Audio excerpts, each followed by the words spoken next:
New Brunswick, St. John. Then I started working for a company here in St. John. Then after that, I decided to start a business of my own by joining a partner and doing something I've always wanted to do. Aside that, it is because this business that I am doing is it caused a challenge for me when I came to Canada in terms of when I wanted to get my car and I wanted to repair.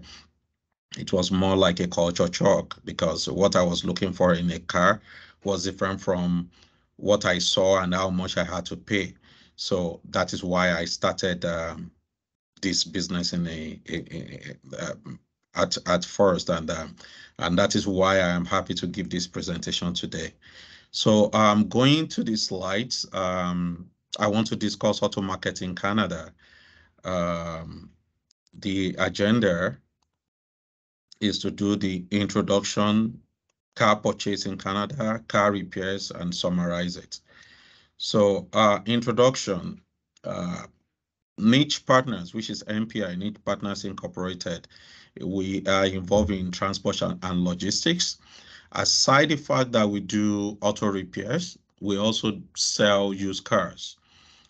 We sell used cars, we do overseas shipping, so and we do moving services. One will ask a question, why do we have these different types of businesses under the same, like we have them all around? The reason is the business, Nig Partners itself, started as an overseas shipping business, in which we buy cars here and we send to Africa. Then later we started sending to other countries. So when we were scaling up, we discovered that we need to have our own towing services inside rather than relying on companies like Loyalis, in which they are going to give us time and amount, and we have to abide by that. So that's what got us into towing services. Then we added our auto repairs to it, which is what I've always wanted to do. Then auto dealership, because we're already buying cars from auction. Then we started seeing people demanding for same cars here. So repairing it, then selling it back and making sure that the pass inspection was just like a no-brainer to us. And that is why we have all this service, and they are interwoven. They complement one another. So that is the introduction to Nig Partners Inc. Sorry, Now, Ayo, can you go to the presentation mode, so we will be having like the bigger scale of your presentation, please? It's downstairs. Yeah. Okay. Yeah. Give me a second. It's on the bottom there. Yeah. The next one to the right. This one? No. The next one to the right. Right. And go right. One more. And one. Yeah, this is. Okay. Oh, it's better. Yeah. Thank you very much. And I started recording, if you don't mind. All right, sounds good. So, like I said, that is how Nig Partners came into being. So the next slide is talking about the requirements for driving in New Brunswick. Generally, for the type of cars that we sell, which is for our dealership, you require Class 7 license as well as Class 5. I'm not going to go into much detail of this, but what I'm going to say is for you to drive in New Brunswick, you need to have Class 7, one, which means if you have Class 7, you need to have a Class 5. Someone that has Class 5 to sit beside you for you to be able to drive, for the person to train you. But for you to have a full-fledged license, you need to have the Class 5 license to drive in New Brunswick. The next slide, purchasing a car or car purchasing in Canada. So if you are going to buy a car, it's either you buy a new car or you buy a used car. There are different criteria for you to be able to buy a new car. You can easily go to a big dealership and say you need a new car to purchase. They will tell you the requirements. You need to have certain amounts paid down. You need to have this, you need to have that. But I'm going to talk more about the used car because this is what Nig Partners, this is what we do. For used car purchase and for you to buy a used car, you need to ensure that the car, one, it's roadworthy. You need to have to check some things. I'll give you an example. When I wanted to buy my car in 2018, I bought 2008 Nissan Altima.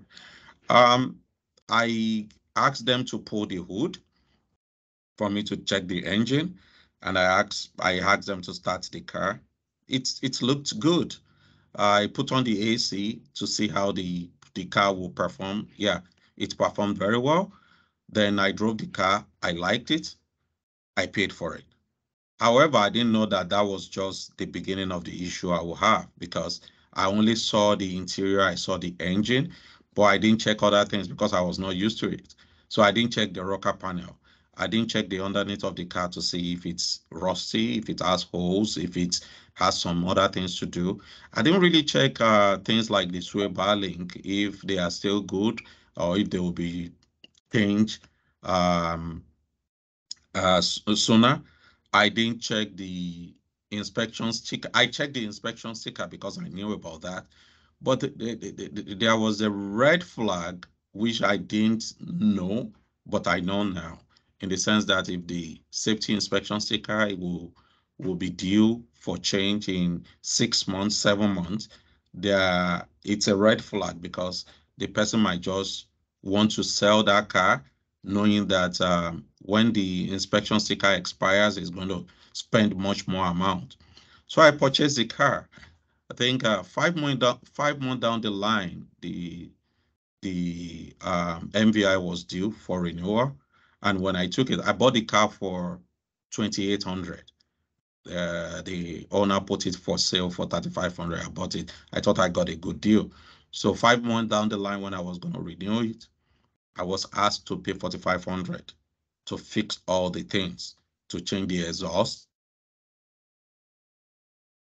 out the rocker panel, to fix the hole under the car. They needed to remove all the seats. It was crazy. I felt ripped off. But then it's more of a market of buyers beware. If you know what you are looking for, what you want to buy. For the first 5 months, I thought I got a good deal until I spent that amount. So buying used car has a whole lot of things embedded in which you need to have a knowledge. It's different from the knowledge in which you have back home. Whenever you are buying, you need to know, okay, one other thing is to be able to know that even if it has MVI, is it original MVI that it has, or is it fake MVI? That is one other thing that we need to know here. A lot of cars are on the road. They have the safety inspection sticker, but the safety inspection sticker is not original. It looks original, it's the same thing you'll find on another car. But the question is, does he have the certificate for that sticker? What do I mean by the certificate? For every sticker that is on the windscreen, which is the safety inspection sticker, there is a certificate for it. It is a yellow slip, which shows the station or the garage in where they issued the inspection sticker, and the license mechanic signature and the license mechanic certificate number must be on that yellow slip. That is what makes the safety inspection sticker original. If you don't have it, then that sticker, the inspection is fake. That I didn't know until maybe a year or two when I got to Canada.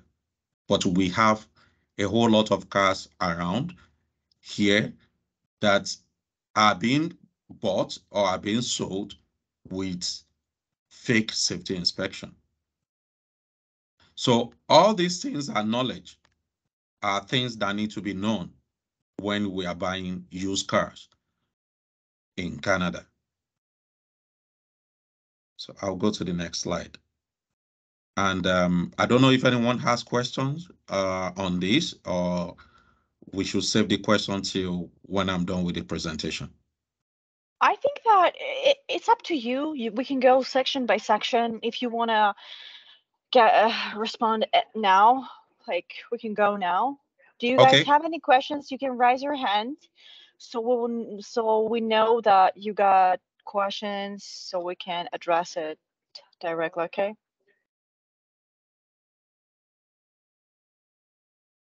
Any question?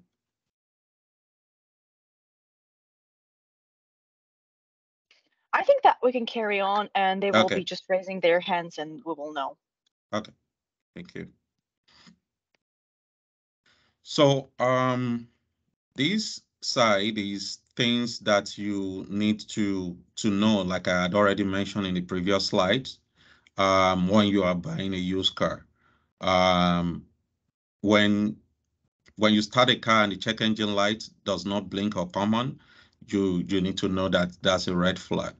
If there is a damaged bodywork, or when you buy a car and you look at the body and you see that things are not the way they should be, that is a red flag. Or when the car is painted and you are kind of concerned, like, is this original painting or no? Why is that a red flag? Sometimes because the person wants to sell the car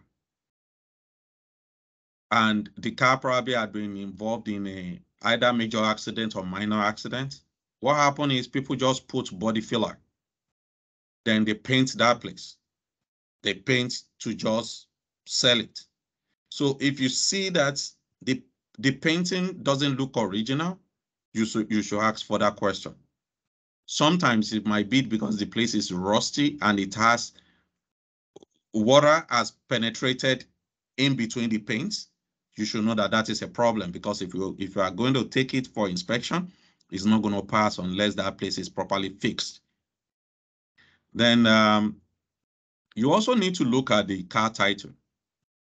If for whatever reason the person says, the car, I bought it and I don't have the registration or the ownership, or if there is any story whatsoever around the ownership, it is a red flag. It is a red flag. It could either be stolen, it could maybe there is lien on it. The person bought it and they already put lien on it. Any story around the car title, it's a red flag. Then if you have heavily worn or weather cracking or mismatched tires, well, it's a red flag, but might not be a big deal, because you know that its tire is either you buy it, you buy a new one, or you factor that into your purchase cost, but not necessarily affecting the performance of the car. But you just need to watch out, because for some of us, back in Africa, I don't really look at what I look at in a car now. If it has weather cracking, you won't know, but it doesn't pass inspection because it's not supposed to be on the road. And that weather cracking, when you look at it, the tire would look good, but because it has been stored in a particular location, then it started cracking. And when it starts cracking, it's not supposed to be on the road. Then the safety inspection I already mentioned in my previous slide. If the safety inspection is going to be due in 2 months, 3 months, 4 months, or 6 months, you need to look further. Maybe the person is just selling because the person knows that maybe there are some things that needs to be fixed in 6 months' time, and the person doesn't want to wait till that time and want to quickly get rid of it. So it's also a red flag you need to look at. I'll go to this next slide now. When we do motor vehicle inspection, these are the checklists that the licensed mechanic look at before they can pass the car. Number one, they look at the body. If the body is good, if it has rust, they will ask you to fix it before they pass the car. If the seat belt doesn't fasten properly, it is a safety issue. It will fail.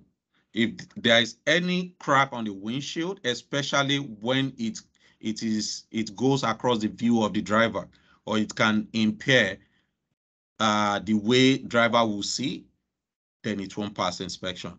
either small, either big, if it's cracked, if it has dots, if it goes through anywhere the wiper touches, then it fails. If the horn doesn't work, it fails. If the windshield wiper, either it has a little tear, big tear, or whatever, it doesn't pass. The rear view mirror, if it's not there, or if it's cracked, or if it's damaged, it doesn't pass. Any lighting system, the indicator right, indicator left, the headlamp, the rear one, it doesn't pass. If the exhaust is making noise, or if it's cracked, or if it's damaged whatsoever, or if it's leaking, it doesn't pass. The brake system, if it doesn't work properly, it doesn't pass. The steering system, maybe you need power steering fluid. If it's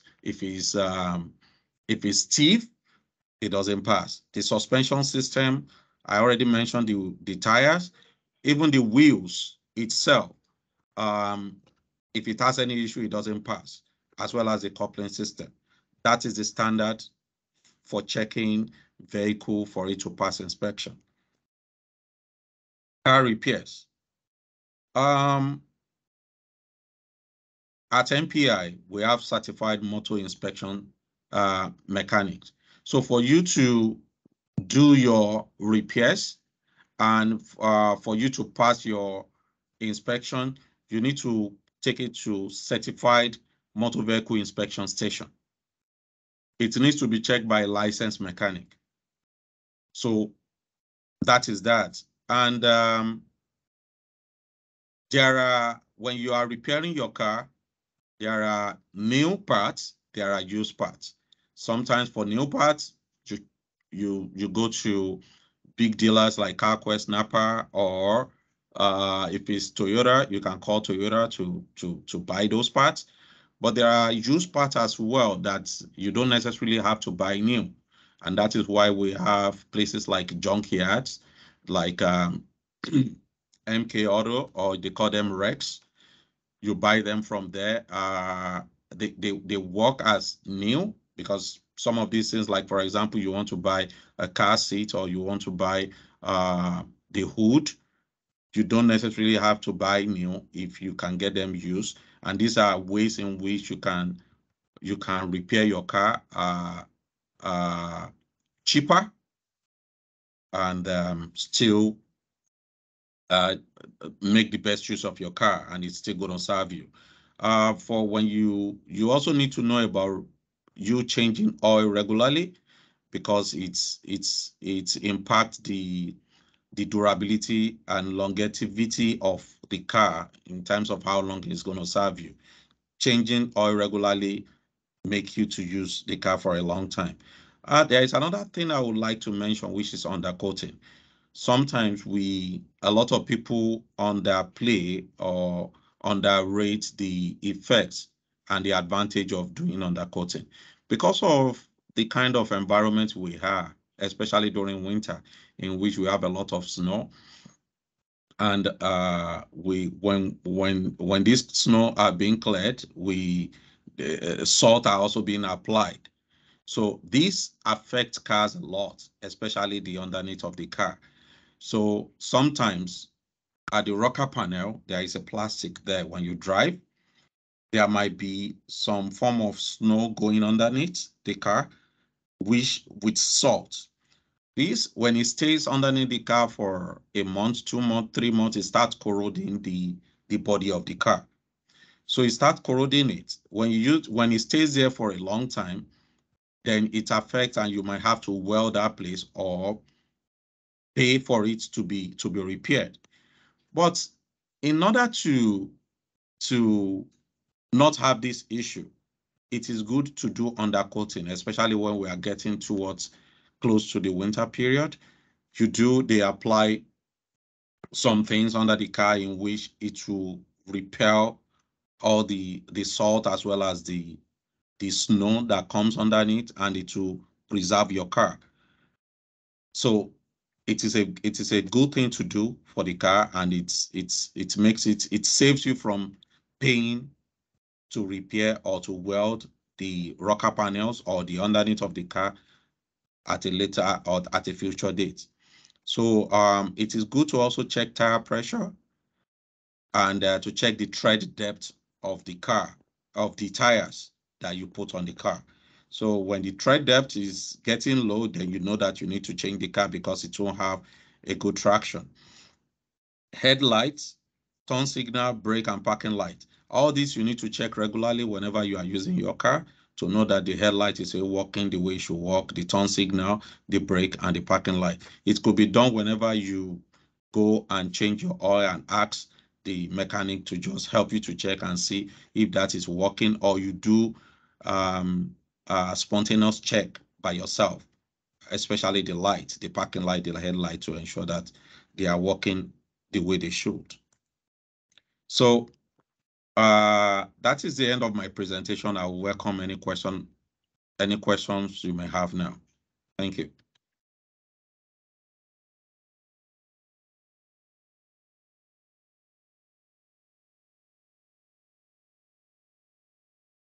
Hello? Hello? Hi there. Hi. Oh, okay. Yeah. I thought I was talking to myself. No. It's good. Everything's good. Okay. I got one question in the chat.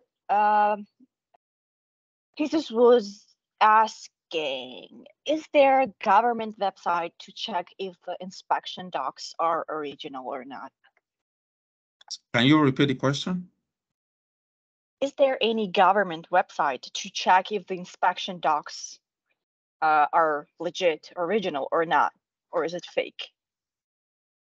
Not that I am aware of, no. Yeah, this is mainly like Service New Brunswick. Can you check up on them, like with this documents? What do you think, Ayo? So now it is, I don't think you really need to go that far. If you are buying a car and the person says they have valid inspection, you can easily see the sticker on the windscreen. All you need to ask is the certificate for that sticker. That person must have it. If the person doesn't have it, then it is fake. Now, let me buttress how we have fake stickers outside. For example, Mr. A decides to sell his car. The car is not performing properly, and Mr. A took it to a junkyard, like the one on Bayside Drive, Rex, to sell the car. Sold the car maybe for 300 as junk or 500, and the car has a valid inspection sticker. Someone goes there, I'm just using this as an example, and there is a way they peel off that sticker and they put it on another car, and they go to sell it. Before you buy it, you need to ask that person, where is the yellow slip for that sticker? So when you have the yellow slip, then you are covered because you know that it is original. And the person that went to peel that off, because on that yellow slip, there will be the, what's it called? Vehicle VIN, what's it called? Vehicle number, which is the same with the car that this person is selling. The vehicle number, the signature of the licensed mechanic, the station where they gave the inspection sticker. All these things will be in that yellow slip. And that is what the police want to see. Yeah, vehicle identification number. Vehicle identification number, yes. Yeah. It will be on that slip. Yep. Thank you very much. Kishore, you can go ahead. Thanks, Sayo, and thanks, Zara. So my question is it advisable to buy a used car from a dealer, or is it okay if we buy from marketplace? Okay. It is okay to buy from a marketplace, and it is okay to buy from a dealer. I'll just tell the difference. The difference is when you buy from a marketplace, you just need to watch out for everything I have mentioned there. And most times when you buy from a marketplace, the moment you deal with that person, you give the person the money and you collect the key. The second that deal is done, most often than not, you can't go back to the person and say, oh, maybe the second day or like, but you told me about this, but I have issue with this and that. The deal is done. If you buy from a dealer, the dealer has a known name, has a reputation to protect. There is some level of comfortability and reliability there. So both are good. It's just the advantages are different. So, but if you are buying from the marketplace, you just need to watch out for what I have explained for you in the presentation.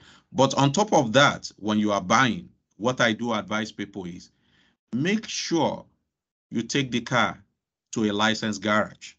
Let them put the car on the hoist and check the underneath. Most of these things, there are some things you will not be able to see, but they will be able to see at the garage and tell you. To further answer your question, I want to give an example. A lady came here on Thursday last week, wanted to buy a Toyota Yaris from Facebook Marketplace. So, but asked the person that she will need, she wants the person to bring the car to our garage to check. Okay. They brought the car to our garage. We charge $65 an hour. It might be less than 1 hour. It might be 40 minutes, but to check. So we checked. The guy was going to sell it to the lady for $5,000. We checked and we discovered that the car needs a sway bar link, needs strut, right front strut, needs a light, then needs somewhere to be welded on the car. When we go back to the lady and we put everything there, it's going to take us 5 hours to do it, and we need to buy a particular part.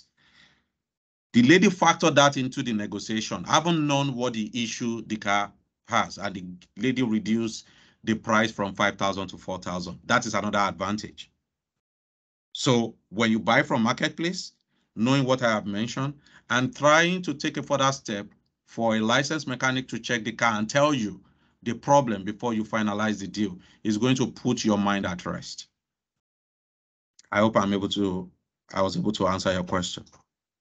You do have the service in Nig Partners. For example, you can make an appointment with one of your employees, so they will come over and just to take a look on the car. Do you have the service like that? And well, we are looking at doing that, but this is the challenge we have. So my employees get paid per hour. So if they travel, say for example, the car is in Uptown, most times when you get there, even the car itself is, or the owner has not brought the car, or the something is not ready, and my employee has to spend 2 hours or 3 hours.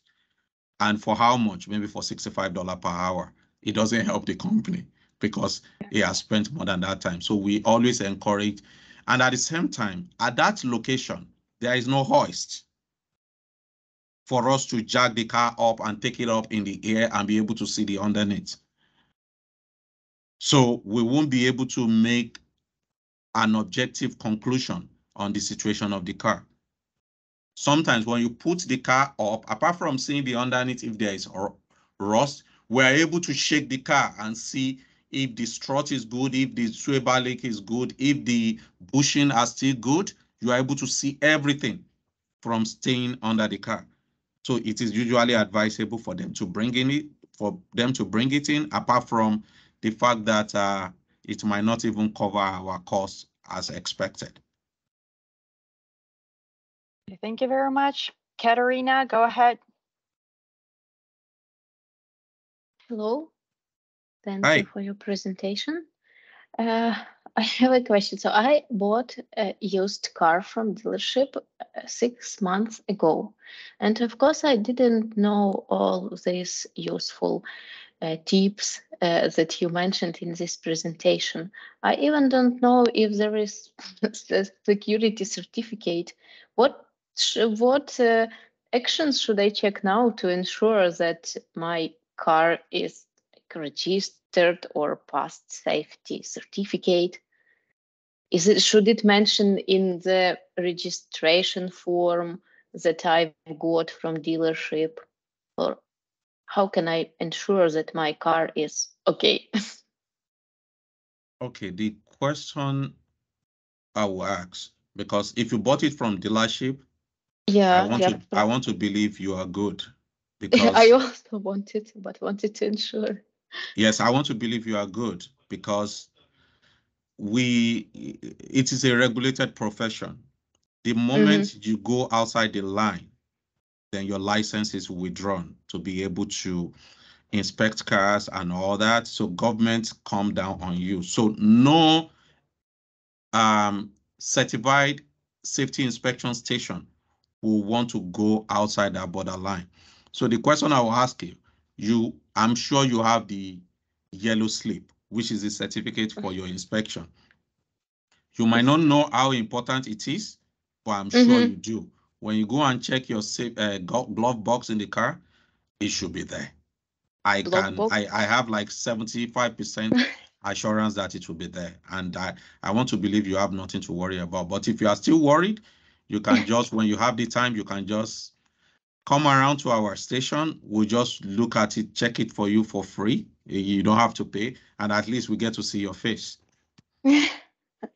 Yeah, thank you. So yeah, that's what I was confused about, that yellow paper, because I haven't saw that. So where should I check it? Hi.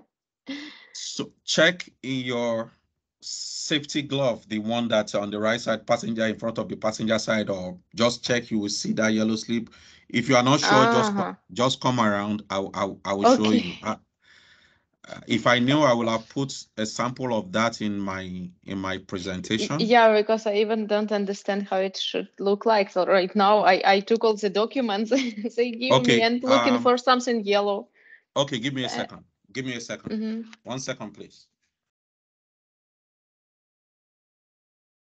Zara, sorry if that went not according to the... No, it's good. It's good. It's fine. It's fine as long as it's useful. Guys, just think about your questions. We have 20 more minutes just to ask out your questions. You can raise your hand and we'll give you opportunity just to speak out.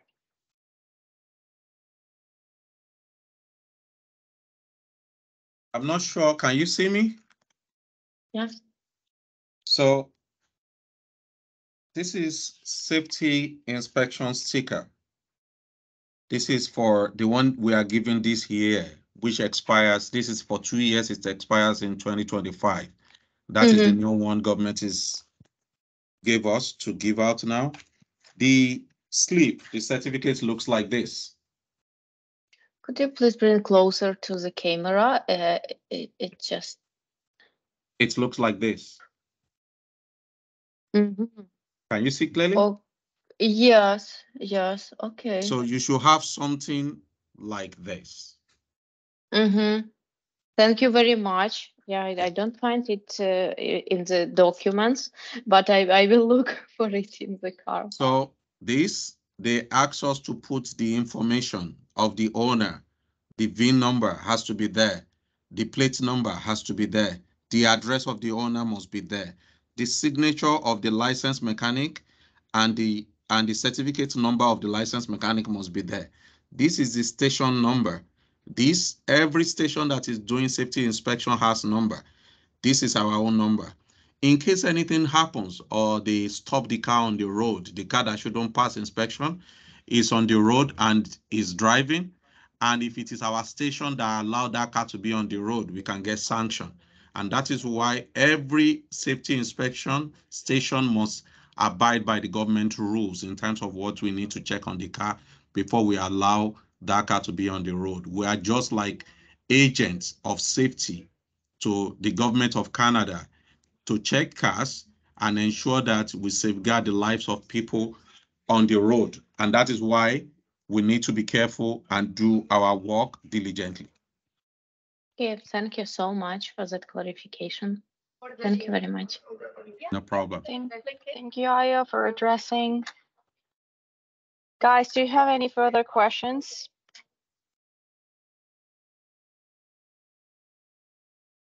Yeah, Kishore, go ahead.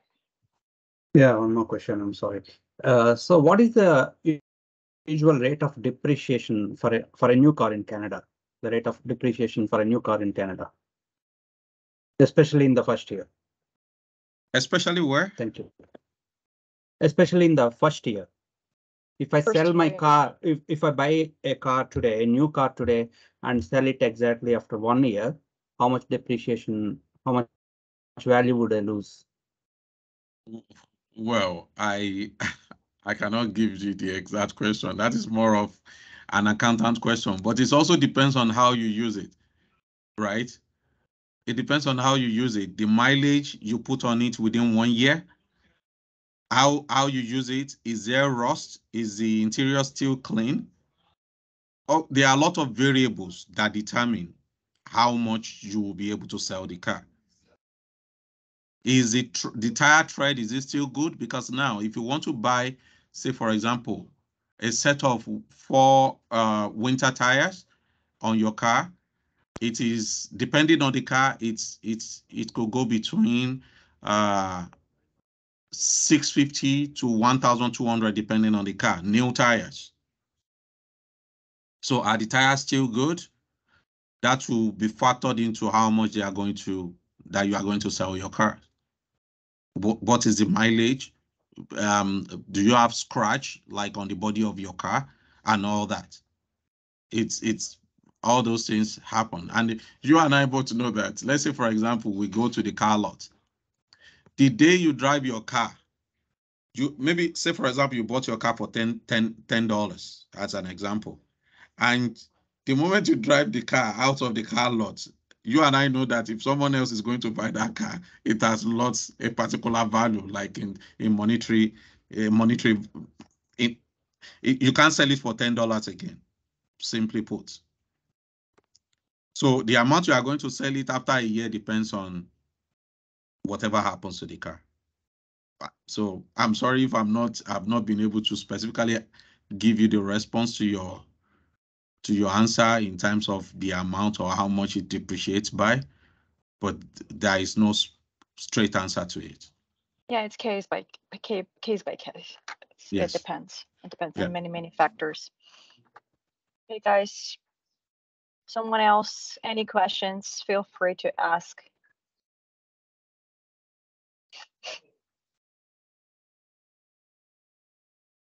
Thank you for the session, Aya, by the way. It was very interesting, and we got a lot of inquiries regarding anything related to car. And I'm like a girl myself. I can consult regarding this issue. I'm barely distinguishing one label from another, and they're asking me questions about a car, about going through the NVI, and a lot of difficult questions to ask lady, so now we have you. It's very good. So now we can collaborate in this matter, and I can refer people to you. Thank you so much. Thank you for that. Yeah. Thank you. Okay, guys, seems like we good so far. Thank you, Aya, for this interesting presentation. Hope to see you soon. Thanks, guys, for joining us. Stay tuned. We'll be having a lot of new, interesting, and very much valuable information sessions sooner. Take care and see you soon. Bye.